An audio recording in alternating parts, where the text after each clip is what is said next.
Hi friends, ఈరోజు అయితే ఒక మసాలా అయితే తయారు చేసుకోబోతున్నాం. అది కూడా మ్యాజిక్ మ్యాగీ మసాలా అన్నమాట. ఇప్పుడు ఎలా చేసుకోవాలో చూద్దాం. ఇది సాంబార్లోకి కొంచెం వేస్తే చాలు, చాలా టేస్టీగా ఉంటుంది. కొన్ని కర్రీస్లో కూడా చాలా బాగుంటుంది. ఇప్పుడు ఇది ఎలా ప్రిపేర్ చేసుకోవాలనేది మొత్తం కూడా ప్రాసెస్ అంతా చూద్దాం. మన వీడియోకి ఒకసారి లైక్ చేసి ఛానల్ సబ్స్క్రైబ్ చేసుకోండి.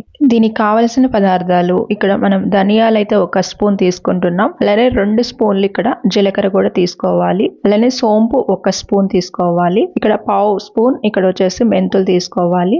బిర్యానీ ఆకు 2 తీసుకోవాలి. 1 ఇంచ మందం అది కూడా దాచిన చెక్క, ఒక 5 యాలుక్కాయలు, ఒక 7 ఇక్కడ లవంగాలు, ఇక్కడ మిరియాలు 1/2 స్పూన్ తీసుకోవాలి. అలానే ఇక్కడ అనాస్ పువ్వు కూడా ఒక 2 అయితే తీసుకోవాలి.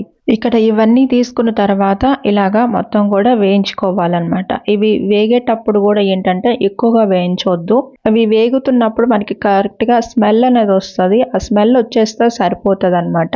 ఎక్కువగా వేయించితే బాగోదు. అలా స్మెల్ వచ్చిన తర్వాత దించేసుకొని ఇంకా వీటిని ఒక ప్లేట్లోకి తీసుకోవాలి. ప్లేట్లోకి తీసుకున్న తర్వాత కొంచెం బాగా ఆరేంత వరకు కూడా ఆరబెట్టుకోవాలి. ఫ్యాన్ కింద అయినా పర్లేదు. అలాగా ఆరబెట్టేసుకున్న తర్వాత వీటి మొత్తాన్ని కూడా జార్లోకి అయితే తీసుకోవాలి. జార్లోకి తీసుకున్న తర్వాత వీటిని ఒకసారి మనం బాగా మిక్సీ పట్టుకోవాలన్నమాట.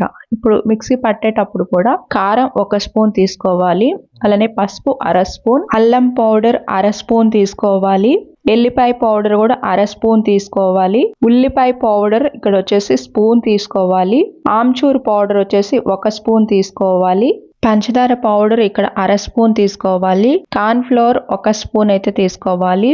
ఉప్పు ఇక్కడ 1/2 స్పూన్, బ్లాక్ సాల్ట్ వచ్చేసి 1/2 స్పూన్ తీసుకోవాలి. ఇలా మొత్తాన్ని కూడా తీసుకొని బాగా మిక్సీ పట్టుకోవాలన్నమాట. మెత్తగా మనకి పౌడర్ లాగా రెడీ అయ్యేటట్టు ఇది కూడా మనం మిక్సీ పట్టుకోవాలి. చూసారు కదా, ఇలాగా మనకి పౌడర్ లాగా రెడీ అవ్వాలన్నమాట. ఇలా మసాలా తయారు చేసేసుకున్నామంటే ఇంట్లోనే చాలా టేస్టీగా బాగుంటుంది. మనం ట్రిక్ మసాలా అని బయట తెచ్చుకుంటాం కదా, అదే మసాలా అన్నమాట ఇది కూడా. ఇలా గాజు సీసాలకు తీసుకుంటే మనకి ఎన్ని నెలలైనా ఉంటుంది. ఇలా స్టోర్ చేసుకుంటే ఇది సాంబార్లోకి బాగుంటుంది, కొన్ని కర్రీస్లో బాగుంటుంది, అలానే మ్యాగీ నూడిల్స్లో కూడా చాలా బాగుంటుంది.